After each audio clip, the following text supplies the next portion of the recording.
Meron nga akong male crayfish na magpapalit ng balat. Hiyang yata talaga yung nilulumot sila. Halos kasi lahat ng breeder ko ay nagpalit ng balat mula nung nilumot. Malaki-laki nga itong naguhubad na to, kaya kinakabahan ako baka ma-stuck. Dito nga ay medyo malapit nang lumabas yung kanyang mata. Sa mga bagong followers ko, eto nga pala yun. Dito mag-e-exit yung kanyang mata. At ayun na nga, nakasilip na. O diba ang cute? Gumagalaw-galaw pa yan na para bang mata ng marites nyong kapitbahay.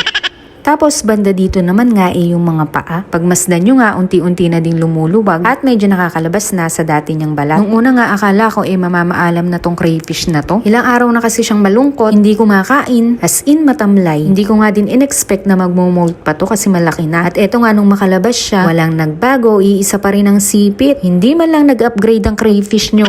Tapos nga, ito nga, hindi man lang niya mabuhat-buhat ang kanya nag-iisang sipit. Halata ngang napakalambot niya. Kinakabahan nga ako para sa sipit niya. Sana ay wag maging singkol. Pag nagkataon nga, ngayon pa lang ako makakakita ng singkol na crayfish. Kagayan nga pala na to dalawa yung nag-molt. Yung kapartner niya pero nauna yun ng isang araw. Kaya hindi ko na nga hiniwalay kasi parehas naman silang malambot. Pero nagkamali pala ako. Nakakaloka nga yung partner niya dahil kinagabihan ito yung nakita ko. Hindi naman siya minukbang pero pinutol ang kanyang mga paa at siguro hindi niya nakayanan. Ayan, wala na.